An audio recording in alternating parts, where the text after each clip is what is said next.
Fala pessoal, bem-vindo à aula número 8 de Java aqui do canal de Aluno para Aluno. E nessa aula aqui a gente vai tratar de dois assuntos. O primeiro assunto, nós vamos falar sobre palavras-chave ou palavras reservadas na linguagem Java. E nós vamos depois aprender como que nós podemos fazer uma quebra de linha na linguagem Java. Certo, então vamos lá, sem mais enrolação, vamos iniciar aqui. O primeiro assunto que a gente vai falar são palavras-chave. O que são isso? Se a gente perceber aqui, à medida que a gente vai escrever o nosso código, nós temos essas palavras que são azuis aqui, ó. Essas palavras são azuis necessariamente por causa do NetBeans, por causa da IDE que a gente está utilizando. Se você estiver utilizando uma outra, pode ser que não seja azul, pode ser que seja uma outra cor. Ou se você estiver utilizando um editor de texto que não é focalizado para programação, seria tudo da mesma cor, sem distinção nenhuma. Então, o que são as palavras azuis? Essas palavras azuis não são azuis à toa, não tem essa cor diferente à toa. Elas são palavras-chave da linguagem Java. E o que são palavras-chave na linguagem Java? Quando os caras estavam desenvolvendo a linguagem Java, obviamente que eles tiveram que pegar algumas palavras, alguns termos, que obviamente vieram da língua inglesa, para permitir um programador escrever o código em Java. E essas palavras foram definidas como palavras-chave da linguagem Java. Certo. E o que muda isso para mim? Isso altera alguma coisa no meu código? Vai fazer alguma coisa?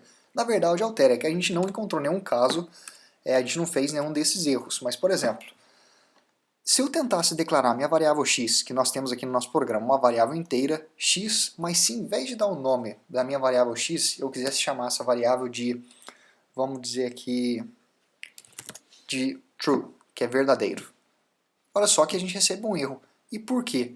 Porque a palavra verdadeiro em inglês, true, é uma palavra reservada da linguagem Java. Se eu tentasse escrever false, também é dar um erro. Eu não posso declarar uma variável, eu não posso declarar o nome de uma variável com um termo reservado, com uma palavra reservada.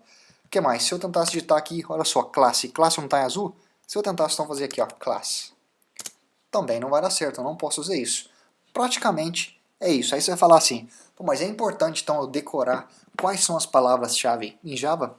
Sem dúvida nenhuma que não. Você não precisa decorar isso, porque isso aí, principalmente porque a primeira língua nossa é português, vai ser muito improvável que você vai tentar dar um nome para uma variável que bata com uma palavra reservada da linguagem Java.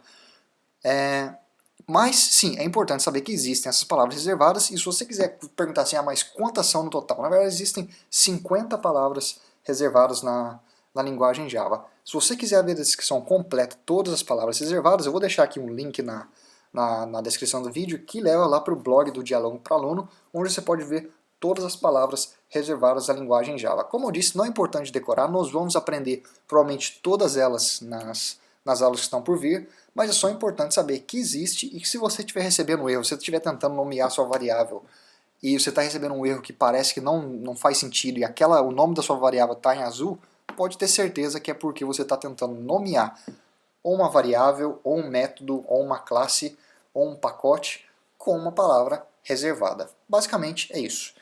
Número 2 que a gente vê nessa aula aqui, vamos passar para o próximo assunto, que é como fazer uma quebra de linha. E o que eu quero dizer com isso? Observe que se eu executar esse programa do jeito que ele está aqui agora, olha só o que vai acontecer. Nós recebemos em uma linha eu tenho um pão com mortadela, e na outra linha aqui vem essa mensagem que tudo ocorreu corretamente. Vamos supor que eu viesse nesse comando aqui, ó, o print, nesse comando println, e eu removesse o ln do final e deixasse apenas print. Fala, pô, não vai dar um erro? Não vai dar um erro, também é um outro método de se fazer isso, só que tem duas funções diferentes. Por exemplo, se eu executar agora, olha só o que acontece. Perceba que eu recebo eu tenho um pão com mortadela e na mesma linha recebo uma mensagem que tudo ocorreu corretamente. Então esse ln aqui, ó, é uma maneira de eu fazer a minha mensagem que está aqui entre parênteses, entre o parênteses, de pular uma linha. Ou seja, na hora que chegar no final aqui, ó, do meu parênteses, a próxima mensagem vai ser na outra linha. Se eu deixar apenas print sem o ln, seria tudo na mesma linha. Fala, pô, interessante. E agora, vamos supor que eu não quero fazer isso. O que eu quero, na verdade, fazer, eu quero que pule uma linha no final, então eu vou deixar o ln, só que eu quero também que em uma linha saia eu tenho, e na linha seguinte saia um pão com mortadela. Tem como fazer isso? tem como fazer isso. O que a gente pode fazer é utilizar esse comando aqui. Ó.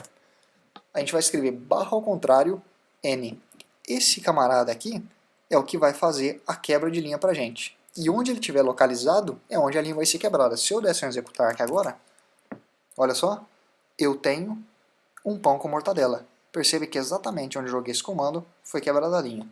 Posso jogar múltiplas quebras de linha na minha string aqui? Sem dúvida. Olha só, eu posso vir aqui no meio de uma palavra, escrever quebra de linha ali, jogar uma quebra de linha, e olha só o que acontece, eu tenho um pão com mortadela. Então, era isso. Assunto muito simples, muito tranquilo dessa aula aqui. Só um último exemplo aqui. Por exemplo, se eu tirasse esse ln aqui do final e jogasse um barra ao contrário n aqui no final, que efeito que teria? A mesma coisa. De eu jogar um ln aqui ou jogar apenas uma quebra de linha aqui no final. Manualmente, o efeito é o mesmo. Praticamente era isso. Como sempre, recomendo dar uma checada no blog, na página de aluno para aluno, principalmente agora no blog, que você vai poder lá copiar esse código aqui, que obviamente esse código aqui não é nada difícil, mas recomendo dar uma checada no blog para poder ver também aquelas 50 palavras-chave da linguagem Java. Até mais, te vejo na próxima aula.